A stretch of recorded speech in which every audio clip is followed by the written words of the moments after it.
And hello friends, we welcome you to another episode of Chapters here on Armstrong Television. Chapters is the show that profiles authors, editors, and publishers in West Virginia, Ohio, and Kentucky. I'm your host, Eliot Parker, and it's great to have you with us.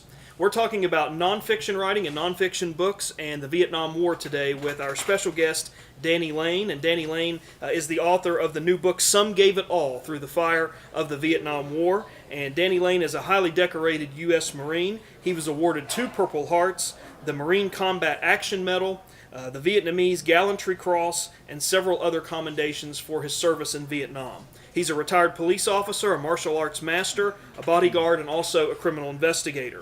He has a 38-year friendship and relationship with motion picture star Chuck Norris and is one of his top black belts. He's the co-author of another new book called Spy Combat Tactics with former CIA agent Jason Hansen, who was on the Shark Tank and got funding for their Spy Escape and Evasion Training Command Center in Utah. And as we mentioned, we're talking about that and also his new book, Some Gave It All, Through the Fire of Vietnam, which was released nationwide on May the 1st of 2018. So, Danny, good to have you here on the program, and welcome to the show. Good to see you. Thank you, Eliot. Thanks for inviting me to the show. Absolutely. Glad to have you. I wanted to ask you first about, so much to talk about here about your career and this wonderful book about your experiences in Vietnam, but I know you have sort of an interesting story of how you got to Vietnam and how you were involved in signing up to be sent to Vietnam. So a lot of that ties into growing up in Huntington and in this area. So tell us a little bit about how all that happened for you and what led up to that. Well, it's pretty interesting because, when I was a teenager, I had a guy that adopted me, Oliver Lane. He was a police officer here in Huntington and also a Marine. He adopted me when I was about 10 years old. And, he suddenly died when I was about 12 and a half or 13. My mother, who I lived with just during the time she was married to Oliver, ended up moving out of the area. So she gave me 2 choices, either go to Cleveland with her or stay in Wayne County and raise myself and go to school. So I chose to stay in Wayne County and raise myself and go to school. I went to Wayne High School. So from the time I was about 14 or 15 up to about 19, I lived on my own. I lived with neighbors. I lived in apartments. I slept in the back of cars. I did odd jobs. I had a rock band at a time. And I hustled pool a lot in the bars in Wayne County and here in Huntington as a kid. So any way I could make money, I did. But I ran into a bad streak. So I was about, I guess I was 18, and the war was going on pretty dominant there in Vietnam, and decided to make a little trip to Florida with a couple buddies, and I got in a pool game in Daytona Beach. And so I lost my car in a pool game. I thought they cheated, but they had guns and we didn't, and so they took my car and the title. We ended up thumbing all the way, or mostly walking all the way back to West Virginia from Florida. It took us about 3 to 5 days, as I remember. I mean, it was a lesson that you learn. So I didn't, lost my 57 Chevy, come home to nothing. So I run into a streak of bad luck there and was not making money shooting pool. And I really pretty much come to an end. Like, okay, I'm going to turn to the world of crime or I'm going to join the military. So it was one night I was drinking pretty heavy at the 8th Street Bar and Grill, and there was an old man there that always had a bunch of money with him. And I was thinking, well, maybe I can take his money, pay my rent, survive. Didn't have a car, walked everywhere, and didn't even have a dime to make a phone call at that time. So went outside with him and to the alley, and I looked at him, and I just couldn't do it. I just knew it wasn't in my heart to be a criminal. So the next day, I went down to the Marine Corps recruiting depot and sign me up and get me out of here. So there was a turning point there at that particular point. I could have either been a criminal and went to jail because I was 18, so I'd have been a felony if I had robbed him, or I could join the Marine Corps and they can change my life. So that's how I ended up joining the Marine Corps. So you went to basic training and went through all of that. When did you know you were going to Vietnam, or did you know that part of your experience was coming up? Well, that's an interesting question. At that time, you could join the Marine Corps for 2 years, but the 2-year people were going into the infantry and going straight to Vietnam. And if you made it out of there, then you could get an early out. So I joined the 2-year program. And so that meant I was going to be a grunt or infantry right away. I mean, unless they found another reason to put me in another thing. So that's the way they classified us. But I volunteered. I said, I want to go to war. I want to go to the infantry, because ever since I was a kid, I used to play with little green army men, back when, little plastic ones in the sandbox. My grandmother would buy me some, and I would play that. And I would watch these Audie Murphy old movies in black and white. And I had this vision that I would probably be a soldier someday. Just like my uncle, he was 3 years older than me. We were raised kind of together. He joined the Army, and he went to Germany and retired out of the Army. But both of us become soldiers, and we kind of played with Army men. And I guess it was God's plan for us. Along the way, we just didn't know it, but that was part of the plan from the very beginning. That's where we were going to end up. So that's how I got to go to Vietnam. Was during that time, it was 1968 May. It was at the height of the Vietnam War. The troops were being almost doubled by President LBJ. The draft had been instituted, because I'd gotten a draft notice to go in the Army just prior to me joining the Marines. So, there was no way I was going into the Army for no particular reason. It's just that my stepdad was a Marine, and out of memory of him, after he passed away, I said, I'll join the Marine Corps, and when I come out, I'll become a cop. And then he'll be, I'll have that monkey off my back that he would be proud of me.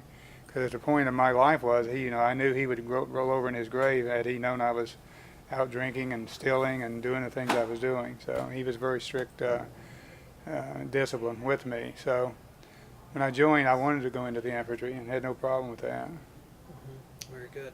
And I know this might seem like a loaded question, but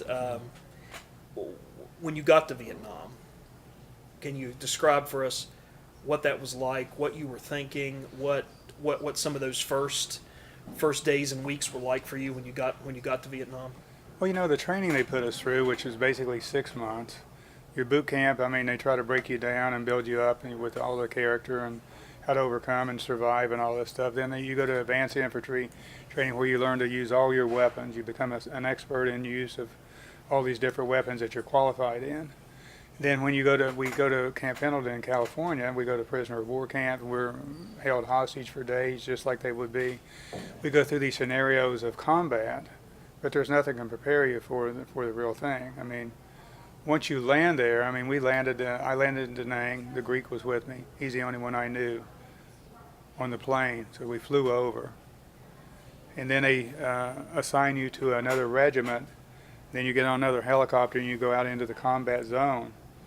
So, we were assigned to 3rd Battalion, 5th Marines, which was in a little place called An Hoa. It was a village about 30 miles southeast of Da Nang. It's called Rocket City because the NVA always shot rockets in there every day. They always had the coordinates. No place was ever safe. That was just the rear area. So when we got there, you go there. We got there on November the 19th. We flew down to An Hoa on the same day. We're given our equipment, our new uniform, our combat, our weapons. Everything's brand new. We're assigned to our unit. The very next morning, we're on a tarmac at 4 o'clock in the morning. That's how my book opens, ready to go on this mission on Operation Meade River. We didn't know what was going to happen, but we were told to report. We're on and the monsoon is raining too, and so the monsoon's coming down. It's 4 o'clock in the morning. Helicopters are everywhere, and we're just laying there in the rain waiting to get on this helicopter to go, wherever they take us. So nobody's saying anything to us. All the way out there, we're assigned to this squad, but they didn't say, well, when we get off the helicopter, do this. Nobody talked. Everybody just looked at each other, and you're riding for about 30 minutes, and pretty soon, there's explosions, gunfire is coming into the helicopter, the door opens, everybody screams, get out, and everybody's shooting, and you just jump out into the night. And that's the way the book opens, Welcome to Vietnam. Yeah. So basically you got to figure it out as you go if you stay alive. You really do, because there's no way to prepare for that. Yeah. And I love how you open that up in the prologue with, broken arrow, broken arrow, broken arrow, bellowed a soldier into his field radio. You write, command, command, we're being overrun. The soldier put away the radio, began firing his machine gun. Explosions dimly lit the night sky like fireworks on the 4th of July, and then in a nearby foxhole, a young Marine saw the shadowy ghost-like silhouettes of the suicidal enemy sappers as they charged through the American defenses. And really the book just picks up right from there. Yeah, actually the cover of the book, and we have our banner right here, and the cover of the book, that particular picture, it was just days after that that scene particularly happened, and that this picture was taken. It was in March 1969. It was on a place called Fire Base Tomahawk. We were just a few thousand yards from the Laotian border. We were sent out there to block all the NVA troops coming down the Ho Chi Minh Trail in Laos. And they would bring sometimes 20,000 at a time, fresh troops down and through Laos, and they would come back into South Vietnam. So we're sent out there as a battalion to block, to face these people. So we set up a fire base on the top of a mountain with artillery. Then the infantry, we go out and do blocking engagements and ambushes, to block these people coming in. We were always outnumbered, outmanned, and during that particular scene in the book, we were overrun several days before we get reinforcements. I mean, they put us into a suicidal position, and we like to never made it out. And a lot of people did lose their life in that. I brought that forward in the book on how we were put out there, and we were just like shooting fish in a barrel. I mean, we went 3 days and 3 nights without any reinforcements, a weapon. We didn't have any food. We didn't have any ammunition. We just fought man to man, hand to hand, until we could get reinforcements. So it was pretty scary, but I didn't know the significance of that picture until I knew it existed. I went 50 years not knowing that picture existed, and that's of me and my partner there, the Greek. And so it was taken at actually that mission, we were out 93 days without coming out. We went out in early December, and we didn't get back until mid-March. So you lose track of time, you lose track of what day it is, you lose track of what month it is. We don't know anything that's happening in the world. Every day just seems like another day. So months seem like years, and years seem like eternity. And pretty soon you just forget about anything except for surviving for another day. So 93 days in combat without coming out is a long, long time. No showers, no shaving, no radio, no nothing. You're living in a foxhole, you're on patrol, you're in ambushes, you're just searching and destroying for over 3 months. That's a lot to put on a 19-year-old. Yeah. But we were all 19-year-olds. We were all kids. Particularly in my book, my fire team, I'm from West Virginia. I was a poor West Virginia kid, and the Greek had just got in from Greece. I mean, he'd been in America for a while, but he just got his citizenship because he couldn't even speak English much. And Wales was from Arkansas, and he was a hillbilly bigger than me. In combat, which was Nick, he's from Philly. He was a street kid from Philly. So we had these 4 misfit 19-year-old kids that they put in charge of all these weapons to go out there. Well, go in an ambush. Everything's a free fire zone. You can shoot what you want. You can kill what you want. There's nobody asks questions. I mean, you live to fight another day. They give you these weapons, and all those guys wasn't there any more than I was, just maybe a day or two different. So we're all new guys, and nobody wants to be around new guys. The guys that's been there even a few months and has the experience, new guys are dangerous. They don't know what they're going to do. They don't know if they'll react under fire. So the FNGs, which I described in there, everybody just stays away from you. Until you earn their respect, you don't get any respect. Nobody knows your name. They don't care what you are. You're just another person. Go over here and do this, do this, do this. If you survive, then you get to move up. So you have to earn your privileges. Like getting the food or getting the assignments or getting promoted. I went from being a private all the way to a corporal in less than 6 months because people got killed. They either rotated back or, because through attrition, I was able to move up and, as a fire team leader and then a squad leader, within 6 months. You get promoted real quick over there. Yeah. Right before I leave, they wanted to promote me to sergeant if I would stay, re-enlist. I said no. Yeah. I'll pass on that one. I wanted to ask you, there's so many different themes that come up in your book because it's definitely about your experiences and your combat experiences in the Vietnam War, but there's kind of a theme of sacrifice and of young Marines that kind of stood the faith with God. And I know you mentioned God a lot, in your prologue and in the book. Can you talk about the role that your faith played both then and now as you look back on those experiences? And I know we had the 40th anniversary of the Vietnam War here a few years ago. The role that faith played for you then and it does for you now as you look back and deal with still today some of the memories and experiences of being there in Vietnam. Yeah, as I wrote the book, and it jumped out at me even more. Remember, my grandmother took me when I was 4 or 5 years old and had me baptized. She always took me to these little country Baptist churches, where people sing and things like that. But even, as a teenager, I wasn't that religious and stuff. But, when you join the military, your religion is part of it. They have you go to church. They give you the Bible to carry with you and things like that. And, you get into combat and you see people dropping all around you. And it's not that you're better than the other ones. It's just it becomes a matter of faith after a while. It's because you can't really dictate where the bullets are going and where the rockets are going. I mean, people within inches of you are going down and they're getting hit and you're not. So there's something to it. And after a while, you stop worrying about it. You stop being afraid. You figure, well, if it's meant to be and if it's meant for me to go, I'll go. If not, well, you'll go through it. And you're looking for somebody to walk with you because you're by yourself most of the time. You got your buddies there, but they may be there 1 minute and gone the next. But, God can always be with you all the time. Mm-hmm. But when you read the book, if you don't know that He led me through that, and Through the Fire actually is from one of my favorite songs. Through the Fire is a very, very strong biblical song. I mean, He walked me through a lot of those things that, you wouldn't have got through if you didn't have somebody to lean on. There's a part in the book where I had this dream of on May 31st, 1969, I was going to die and we get killed. And, that day that, He got me through it. And I never had that dream again after that. The kid next to me got killed, so I think the bullet that I thought was meant for me went to this other kid. And he's a West Virginia kid from Morgantown. His family has really gotten behind this book, too. And I give him a dedication in the back of the book. His name is Gordon Perry. He was a new kid, and I took him under my wing, and, he was from West Virginia. And I always thought that maybe he was a guardian angel sent to protect me. He took the bullet for me that night. So, but, you get, you read your little Bible, you put it right there over your heart, and, you have nothing really else to count on. So, when people are dying, hundreds here, they're all around you, you have to leave it in His hands because only He knows if you're coming back or not.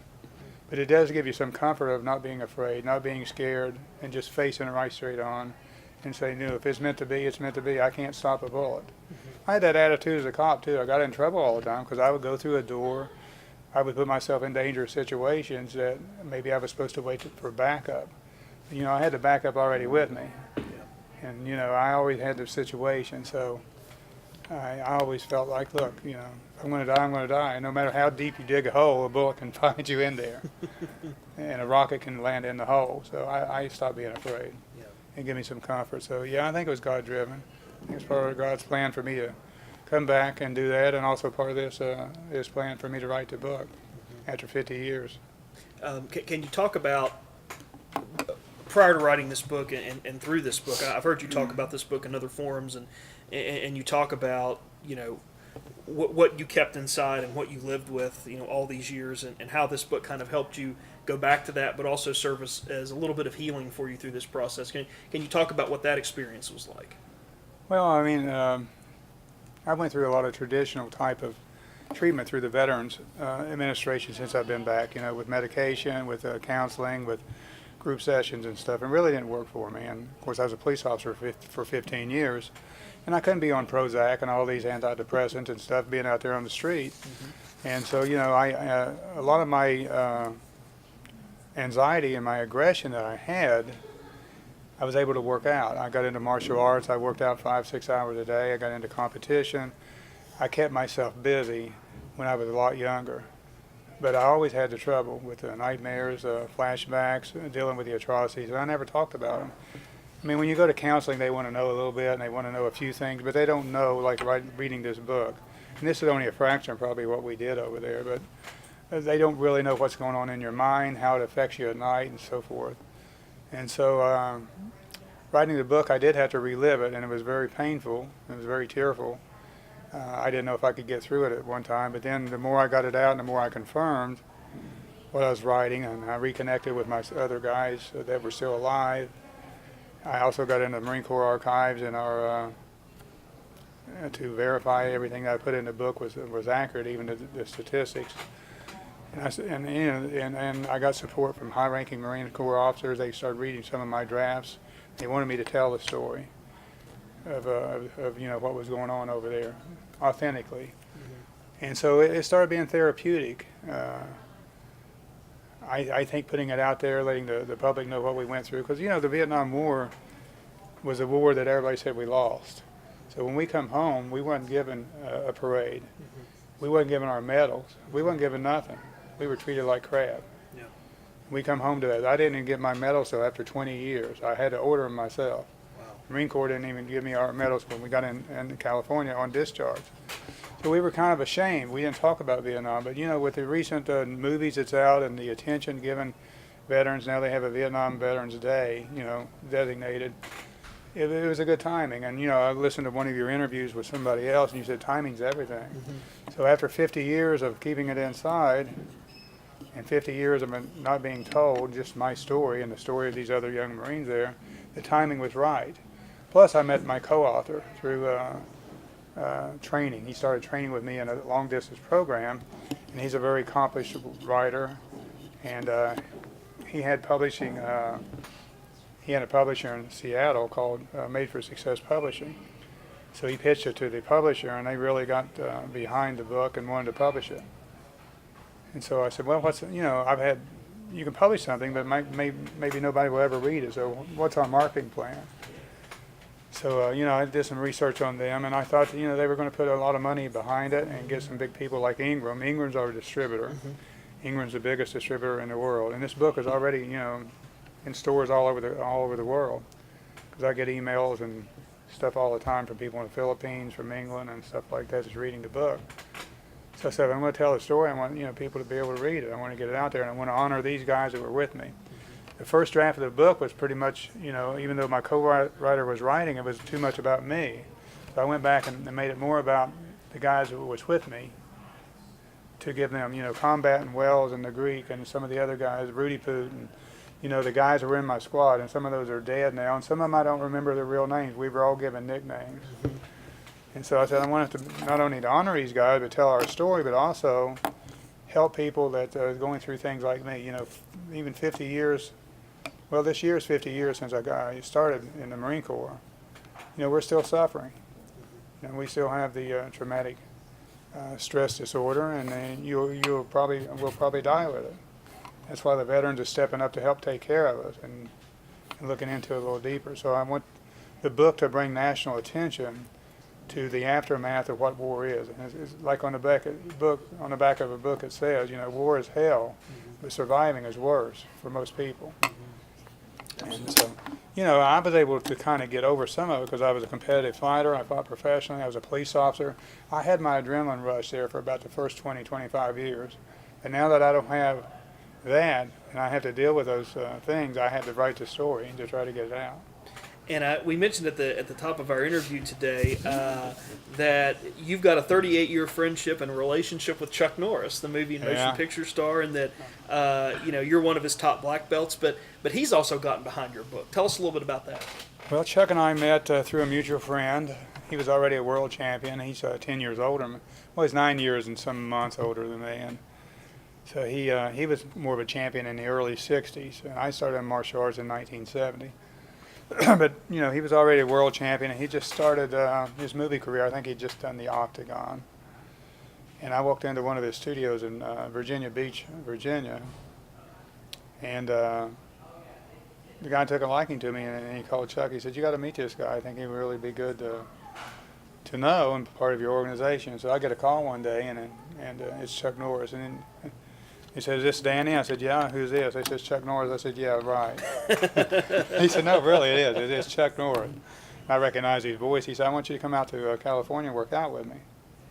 So in a few weeks later, I went out and worked out with him for a week, and we've been together ever since. It was October 1980.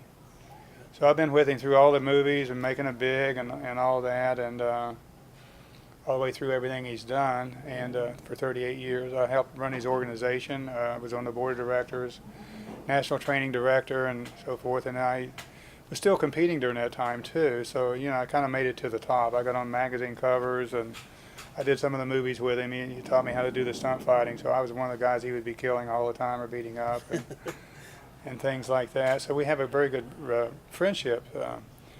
So I chased him down down in Lexington, Kentucky at Comic Con back in March of this year, and put a copy of the book in his hand. It was an advanced copy. The book wasn't released until May 1st, but an advanced copy kind of looks like this, but it was a little bit smaller, and it didn't have all the endorsements. So I said, "I'd like for you to read it," because his brother was killed there. Whelan was killed, his younger brother, in Vietnam. So he has a really passion for Vietnam veterans and all military. And so he read it, and we got back in touch, and he agreed to do it, to endorse the book and promote it on his Twitter account. He puts it on Facebook, and in return, I also donate some of the proceeds back to one of his charities. So the future's ahead for that. We're just now starting to promote it and market it. So Great. his endorsement is quite lengthy, as you read it. Yeah, absolutely. And it's very passionate and Yeah, heartfelt. absolutely. So, Yes, it is. I was going to go down and see him at his ranch in October, but he's booked up. But he's invited me down, and so we stay in touch. And he's got a long history, and we've got a long history together. But he's behind the book and behind it 100%. And I know we've got a banner behind you here that's kind of tied into your work and your charity work. Mission 22, United in the War Against Veteran Suicide. Can you tell us a little bit about Mission 22 and what you're doing with that and what's going on with that? Well, Mission 22 is a charity for veterans, all veterans of all wars. And we use instead of using medication to suppress the veterans like they want to do at the hospital, we take them out on retreats like zip lining, have a jiu-jitsu tournament, teach them how to do martial arts, get them actively involved physically. Because to overcome the depression that we go through, you have to work out. I mean, I have a home gym, and I until recently I trained all the time until I had some medical issues.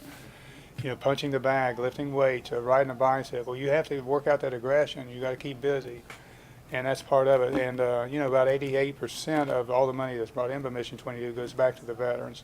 We have some other traditional thing with the counseling and things like that, but mission22.com, you can log on there and donate, or you can go to our website, somegaveitall.com, click on Mission 22. You can donate to veterans charities, but I'm an ambassador for them, so when I promote my book and I sell books directly, some of my proceeds from my personal proceeds goes back to Mission 22.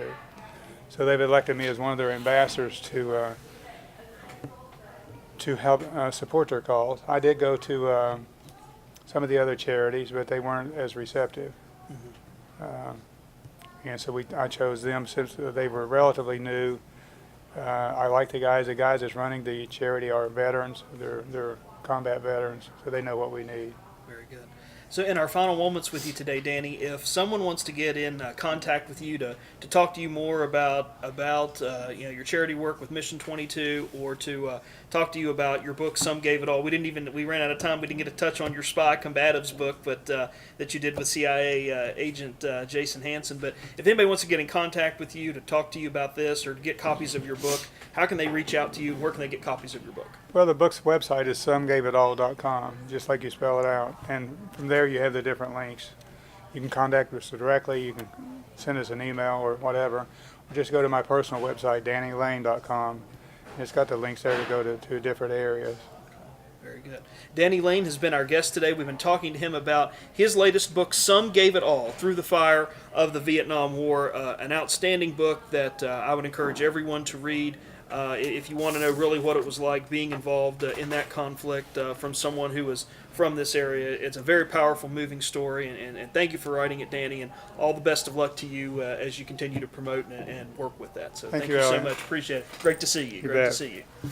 We also want to take a moment to thank Chris Dargish and the staff and management of Empire Books and News for providing our on-site support and assistance today. We encourage you to come down to Empire Books and News to pick up a copy of Danny's book, and also remind you that most of our author, publisher, in fact all of our author, publisher, and editor interviews done here on Chapters, those authors, publishers, and editors have their works for sale right here at the bookstore. So come on down to Pullman Square and pick up a copy of Danny Lane's book or any other book by any other author, publisher, or editor that you've seen featured here on the program, because they're for sale right here at Empire Books and News.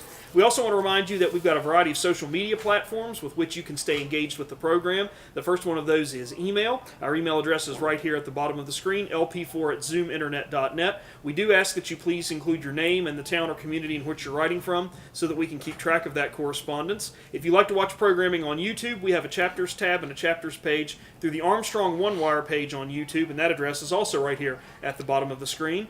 From there you can find all of our author, editor, and publisher interviews archived there on the YouTube page. And if you're a Facebook user, we have a Chapters link on the Facebook.com website, and that address is also here at the bottom of the screen. What you'll see on the Facebook page is more recent author, editor, and publisher interviews archived for you there as well. But you can interact with viewers of the program, comment and share those episodes, post those on your own page, post those onto other pages for folks that you think might be interested in the program. So whatever social media platform you like, we've made it possible for you to stay in contact with what's going on here on the show and to read, review, and take a look and share those episodes. And we know many of you have done that. We appreciate all the feedback and support that we do receive.